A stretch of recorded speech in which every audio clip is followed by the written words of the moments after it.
ons is in week 3 van ons The Mission reeks. En so ons het die laaste 2 weke, het Tiaan in die eerste week van hierdie reeks, het hy gepreek oor die liefde van die Vader. Die skrif wat sê, want God het die wêreld so lief gehad, dat hy sy enigste seun gegee het, sodat niemand verlore hoef te gaan nie. So God, die Vader se intensie teenoor die mens is liefde. Hy word gemotiveer deur sy liefde vir ons in die aksie wat hy gevat het om Jesus, sy kosbare seun, te stuur vir ons. So week 2, laasweek het Tiaan gepreek oor die trekkrag van die kruis. Waar ons gekyk het na Jesus se offer aan die kruis en hoe dit mense, alle mense trek na hom toe. Hoe die pyn en lyding waardeur Jesus is aan die kruis vir ons 'n teken is van hoe groot sy liefde vir ons is, van hoe groot die prys is wat hy bereid was om te betaal, om ons vry te maak van ons sonde en te herstel in verhouding met die Vader. En so vandag gaan ons aan met hierdie reeks, en vandag se preek en die teks waarna ons gaan kyk, ek het gedink is goed om die metafoor te gebruik van 'n aflosstokkie wat oorgegee word. Jy weet met die atletiek wat nou die naweek was, gebruik julle verbeelding, hierdie is nie 'n gladrap ding nie, hierdie is 'n aflosstokkie, okay. So wanneer ek hierdie ding optel, moenie dink hoekom het hy gladrap in sy hand nie, dis 'n aflosstokkie, okay. So vandag is daai oomblik waar die aflosstokkie word oorhandig. Jesus is saam met sy disippels en die boodskap, die missie van God wat hy uitgeleef het, word oorhandig soos 'n aflosstokkie aan sy disippels. En so volg my gou met hierdie metafoor. Wat gebeur met 'n aflosspan as hulle by die wenpaal kom, maar hulle het nie die stokkie nie? Disqualified. Maak nie saak of jy eerste daar was nie. Maak nie saak hoe hard jy geoefen het nie. Maak nie saak of jy die vinnigste is nie. Maak nie saak of jy vir Usain Bolt in jou span gehad het nie. As jy by die wenpaal opeindig en jy het nie die stokkie nie, beteken dit niks. Nee? My begeerte is vandag dat ons sal hardloop met die boodskap van God, met die missie van God. In hierdie lewe maak dit nie saak wat jy bereik nie. Eendag as jy voor die Here staan, is daar baie goed wat nie meer gaan saak maak nie, maar die vraag gaan wees, het jy die missie van God? So, blaai saam met my, ons gaan lees uit Johannes 20, vers 21 tot 22, maar voor ons doen, laat ek vir ons bid. Here, U is 'n groot God, Here. Dankie vir U teenwoordigheid hier vanoggend, Here. Heilige Gees, ek bid vanoggend dat U met elke persoon hier kom praat, Here. Dat U vir ons nog meer van U missie vir ons kom openbaar, Here. Die grootheid daarvan, Here. Die goedheid daarvan. En dat U U boodskap met die wêreld wil deel, Here. En dat U gewone mense soos ons wil gebruik in dit, Here. Here, dat U 'n roeping het vir ons in U missie. Ek bid vandag, Here, dat U ons oortuig en dat U ons sal stuur, Here. Amen. Goed familie, so ons gaan kyk na Johannes 20 vers 21 en 22, en net so 'n bietjie konteks oor waar in die tydlyn hierdie verse inval in die evangelie van Johannes. So hierdie is nadat Jesus gekruisig is en hy het al opgestaan uit die dood uit, maar meeste van sy disippels het hom nog nie gesien weer nie. So jy kan dink, waar is die disippels op hierdie oomblik in tyd? Hulle is vreesbevange. Hulle het nou net gesien hoe die fariseërs hulle leermeester gekruisig het, gemartel het, en in hulle koppe dink hulle, ons is volgende. Sit jouself in hulle skoene, wat sou jy gedoen het? Ek dink hulle het gedoen wat enige mens sou doen, hulle het weggekruip. Hulle het probeer nie te veel in die publiek kom nie, en hierdie teksverse wat ons nou gaan lees, is hulle bymekaar in 'n huis, en dit sê vir ons, die deure is gesluit, sodat niemand kan inkom nie, maar wonderbaarlik kom Jesus in die kamer in. En Jesus kom praat met sy disippels, te midde van hulle vrees, te midde van hulle angs, te midde van hulle wegkruip. En hy sê hierdie woorde aan hulle, vrede vir julle, sê hy weer vir hulle. Soos die Vader my gestuur het, stuur ek julle ook. Nadat hy dit gesê het, blaas hy oor hulle en sê, ontvang die Heilige Gees.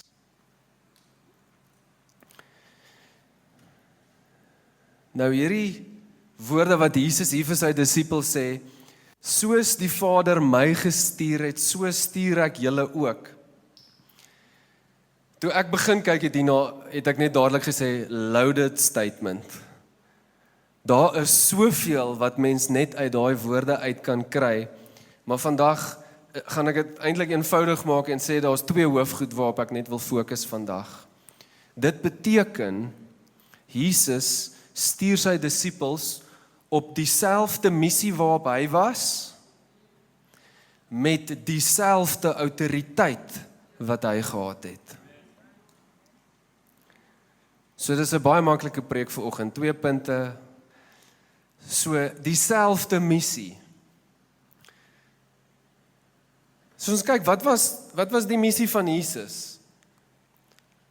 In amper hedendaagse terme kan ons vra, wat was sy job description? Wat was sy posbeskrywing? Waar het Jesus sy tyd spandeer toe hy op aarde was?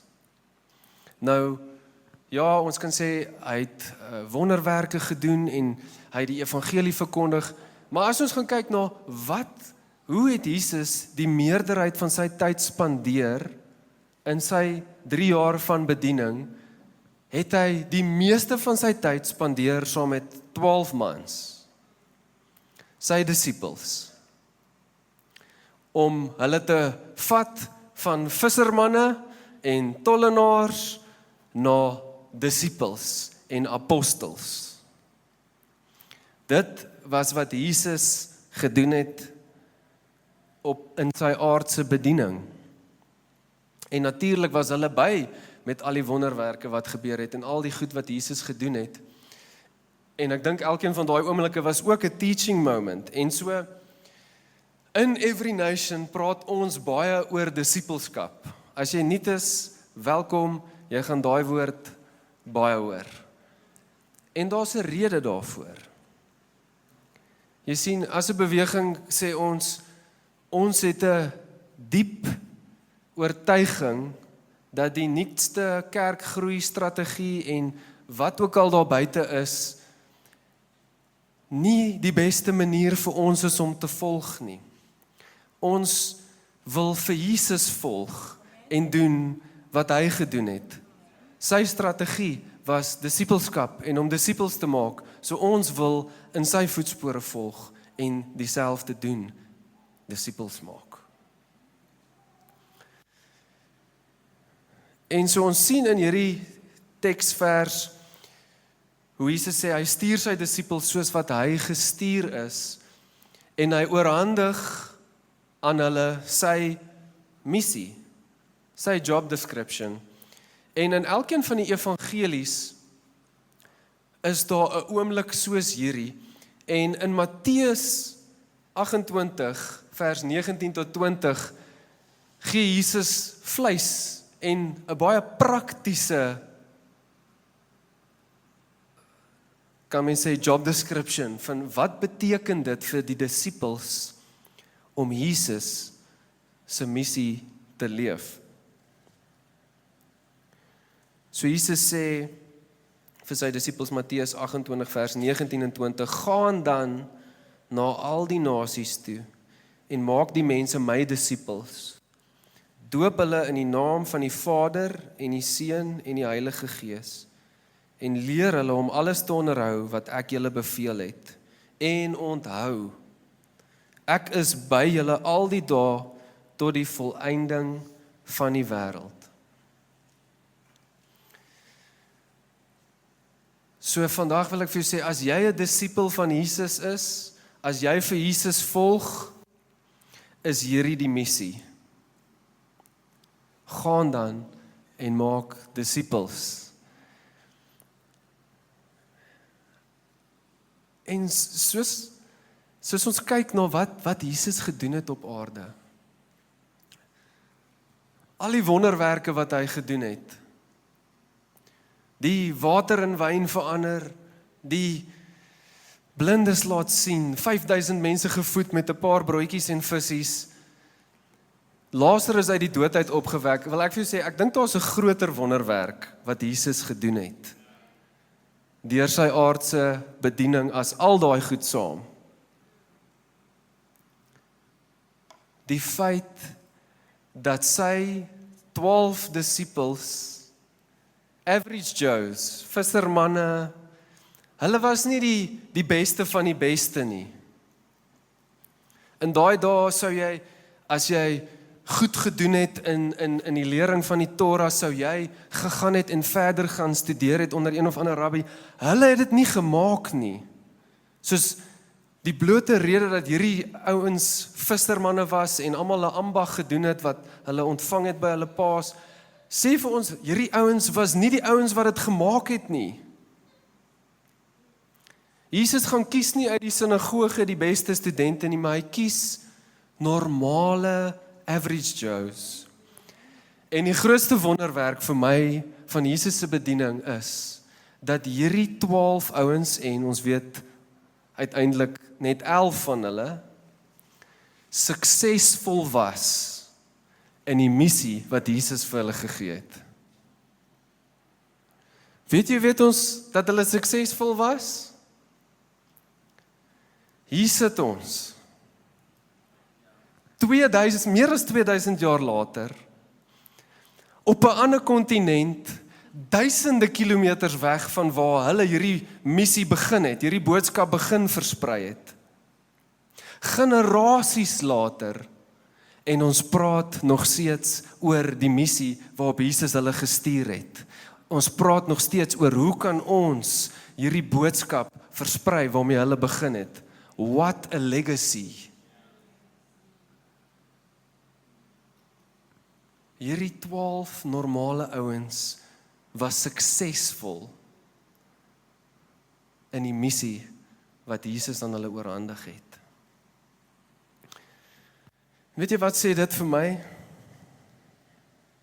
Dit sê twee goed vir my. Dat Jesus enige iemand kan gebruik. Jesus kan enige iemand gebruik wat hulle self beskikbaar stel vir hom. Ek hoop jy hoor vandag dat hierdie boodskap oor jou gaan. Dat dit nie net gaan oor 12 disippels wat geleef het meer as 2000 jaar terug nie. Maar Jesus wil vandag vir jou ook sy missie gee. En baie keer het ons baie verskonings. Maar die feit dat die disippels suksesvol was, sê vir my dat Jesus kan enige iemand gebruik. Die tweede ding wat dit vir my sê, is dat die missie van God is unstoppable.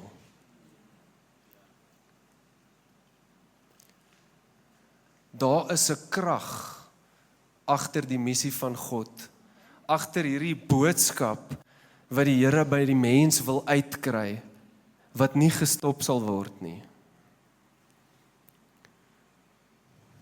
Nie vervolging kan dit stop nie, nie dwaalleringe nie, nie kultuur nie, nie language barriers nie, nie tyd nie, niks kan hierdie boodskap keer nie. Hierdie missie sal voortgaan.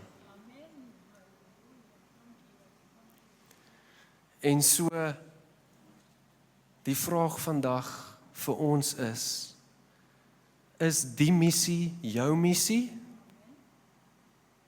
Of is dit net 'n missie?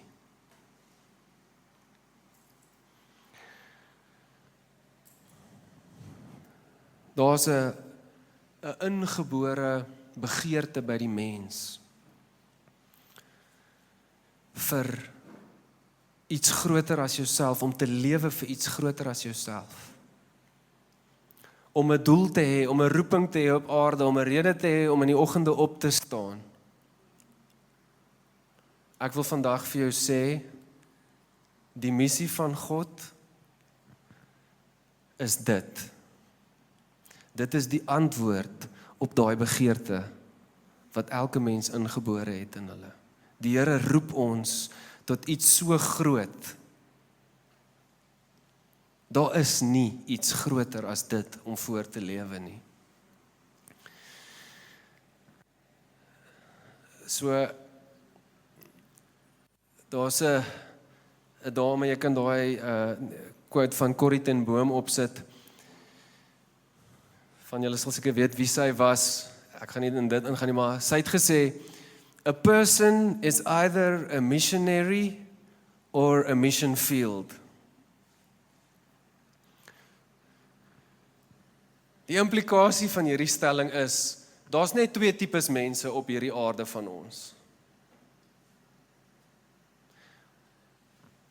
Jy is gered en gestuur, of jy's verlore. Jy het die boodskap van Jesus ontvang en hom jou redder en jou Heer gemaak, of jy het nog nie. Daar's net twee tipes mense. Ek dink ons in die moderne kerk, die hedendaagse kerk, het probeer om 'n derde kategorie van mense te laat ontstaan.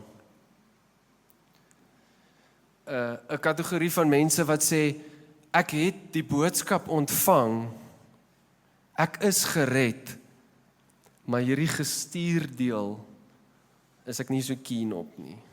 Ek weet nie so lekker daarvan nie. Statistiek sê 95% van mense wat hulle self Christene noem, het nog nooit die evangelie met iemand gedeel nie.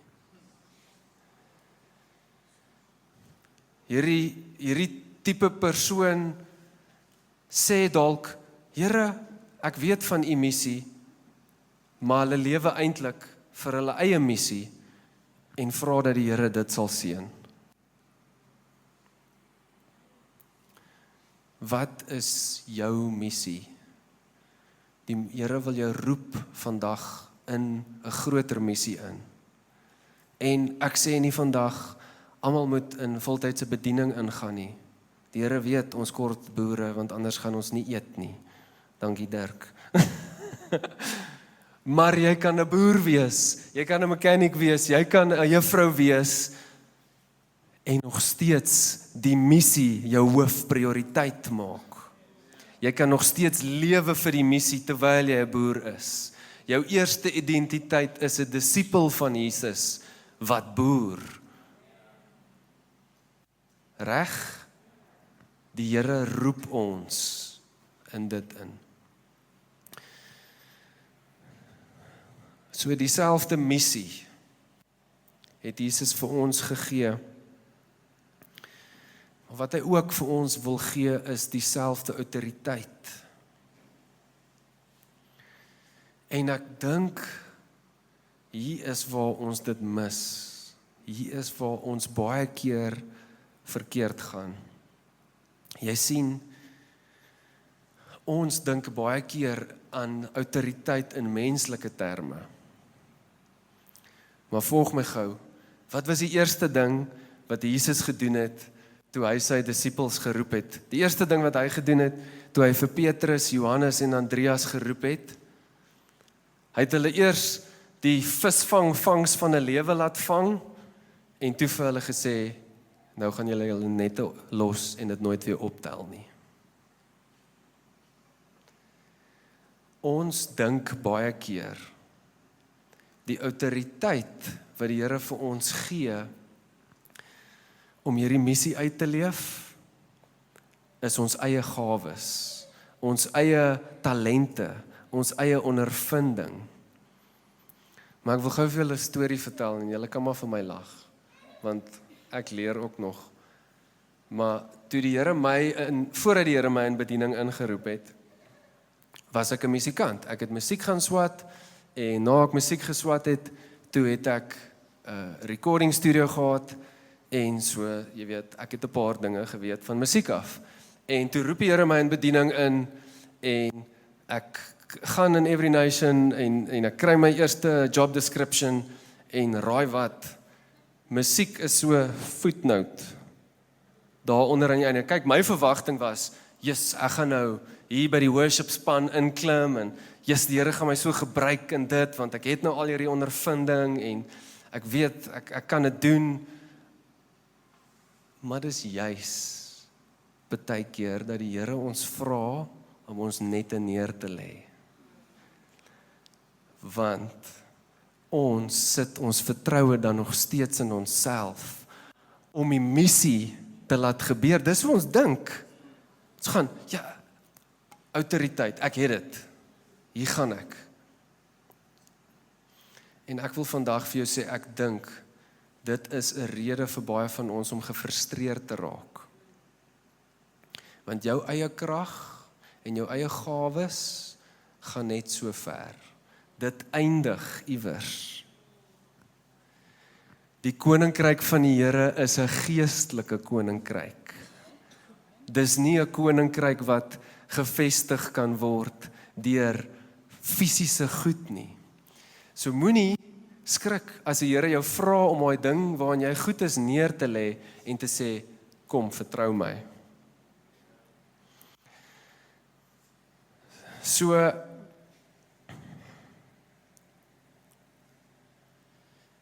ek wil jou gou vra om iets snaaks te doen, en humor my gou vir 'n oomblik.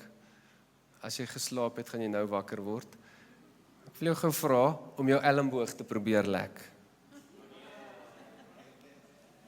Go vir dit. Come on, wie's braaf genoeg om dit actually te probeer? Nie man. Great, iemand het reg gekry? Hey, naby. Ek wil hom amper vir jou gee, maar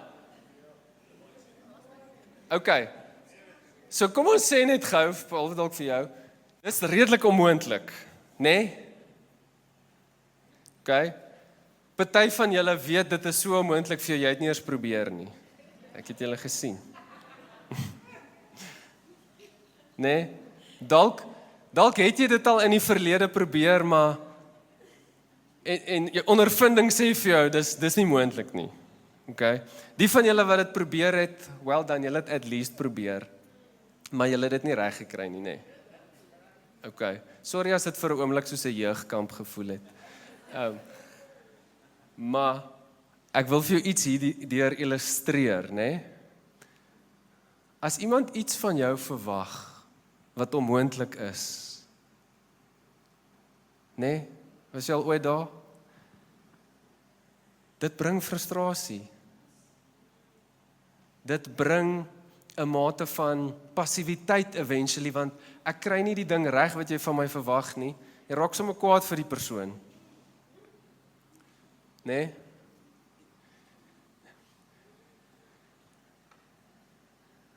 Ons doen nie goed daarmee as daar verwagtinge op ons is wat onmoontlik is nie. Ek wil vandag vir jou iets sê en ek gaan jou dalk skok, maar ek sal dit verduidelik. Die missie van God is menslik onmoontlik. En terwyl ek besig was om voor te berei vir vandag, het ek gevoel daar's baie mense wat hier sit, wat sê, maar ek het probeer. Ek het probeer in hierdie missie stap, maar dit voel net onmoontlik. Die mense kom nie na die Connect groep toe nie. Ek bid nou al so lank vir daai persoon en ek het nog niks verandering gesien nie. Dit voel net so onmoontlik. En ek dink dit is waar baie van ons passief raak en nie eers probeer nie. Nie eers die elmboog optel nie, is net, ek weet dit werk nie eintlik nie. En ek wil vandag vir jou kom sê, jy's reg, dit is menslik onmoontlik. Maar nadat Jesus dit gesê het, blaas hy oor hulle en sê, ontvang die Heilige Gees. Ontvang nie net die missie nie, maar die autoriteit. Ons kan nie die koninkryk van God bou in ons eie krag nie, ons kort die Heilige Gees. Dit is menslik onmoontlik, maar met die Heilige Gees is dit absoluut moontlik.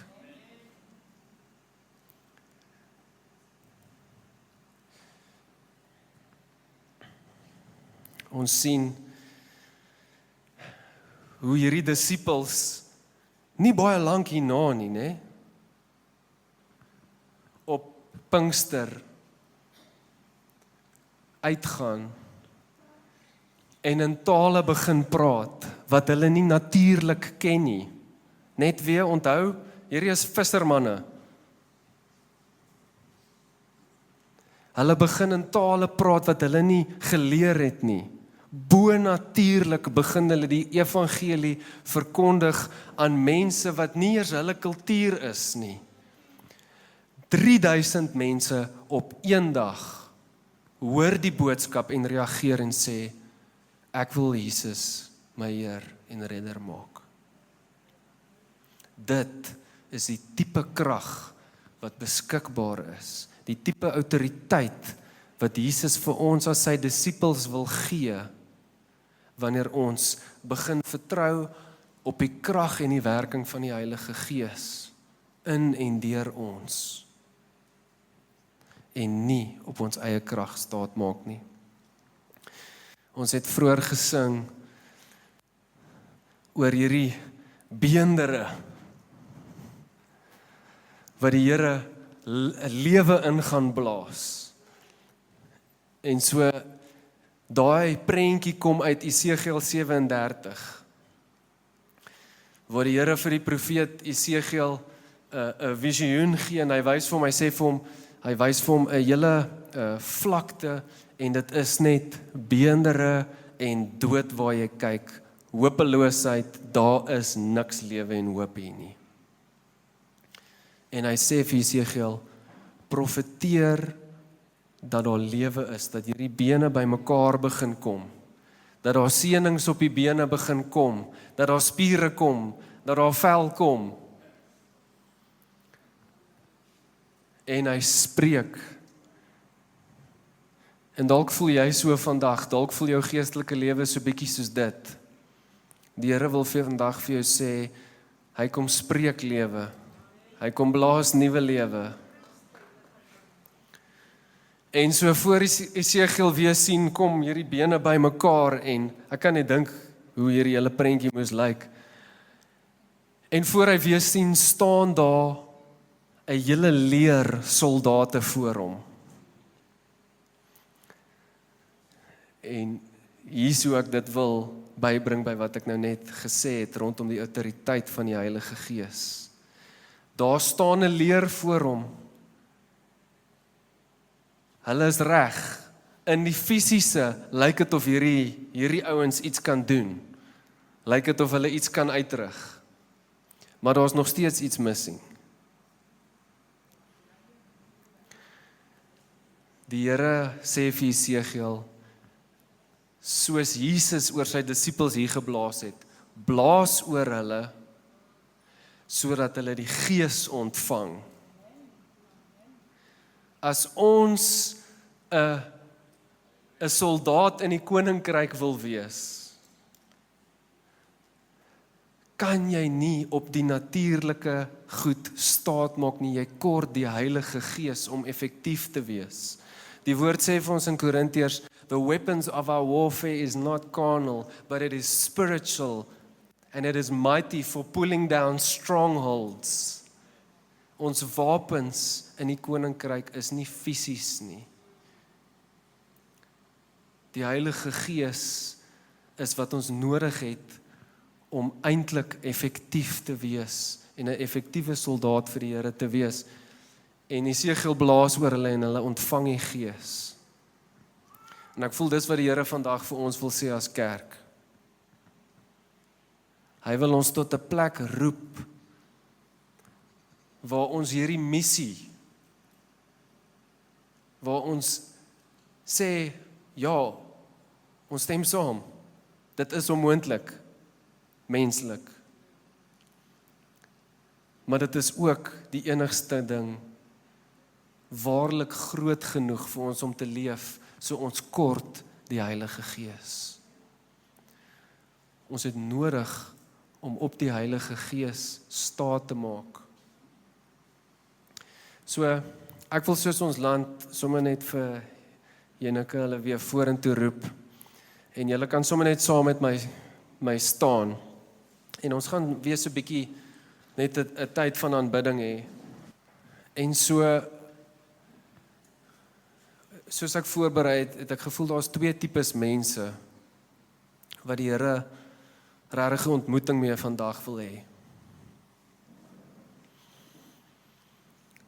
Dalk is jy iemand wat, terwyl ek gepraat het en gesê het, dat die Here ons roep om te leef vir sy missie.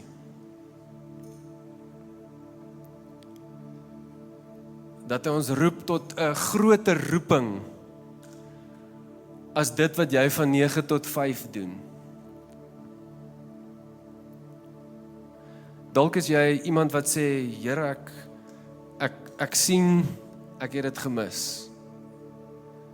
Ek het die aflosstokkie daar in die blokke gelos, of iewers terwyl ek besig was om te hardloop, het hy geval. Vergewe my.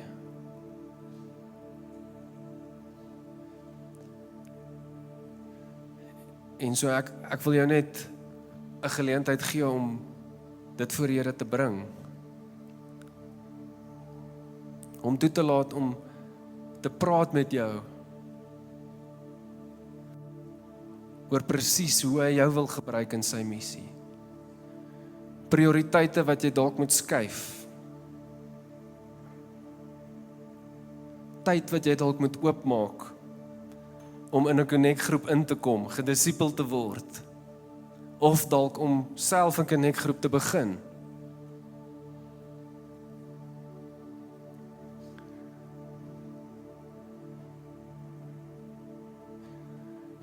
Die tweede persoon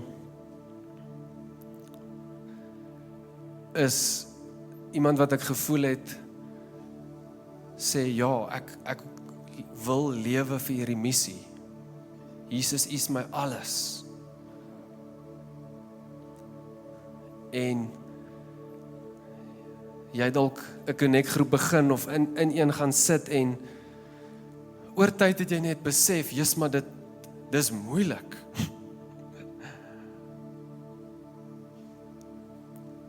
Oor tyd het jy dalk passief geraak. Oor tyd het jy, omdat jy in jou eie krag funksioneer, so bietjie nie eers meer probeer regtig in die missie engage nie. So vandag wil ek vir jou sê, die Heilige Gees wil jou kom bekragtig.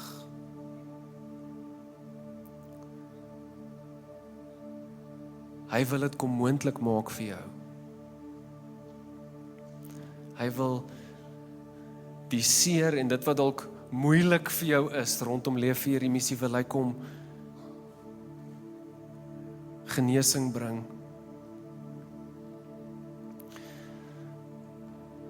So as dit jy is, as enige twee van hierdie persone jy is, daar gaan 'n paar mense daar by die verhoogse kant wees, wat reg is om jou te bedien, om vir jou te bid, terwyl ons net die Here aanbid en sy aangesig soek. So ek wil jou net aanmoedig in hierdie tyd, vat die tyd om op die Here te wag, om hom toe te laat, om hierdie nie net 'n nice boodskap te maak wat jy op 'n Sondag gehoor het nie, maar om jou te aktiveer in sy missie in. Om jou te bekragtig met sy Heilige Gees. Okay, kom ons gaan bid saam, familie. Ja, Here, dankie net vir u goedheid, Here. Dankie Heilige Gees vir u bekragtiging, Here. En dankie Jesus dat u vir ons sê, u is saam met ons tot die volëinding van die wêreld, soos ons gaan en disippels maak en op hierdie missie gaan. Amen.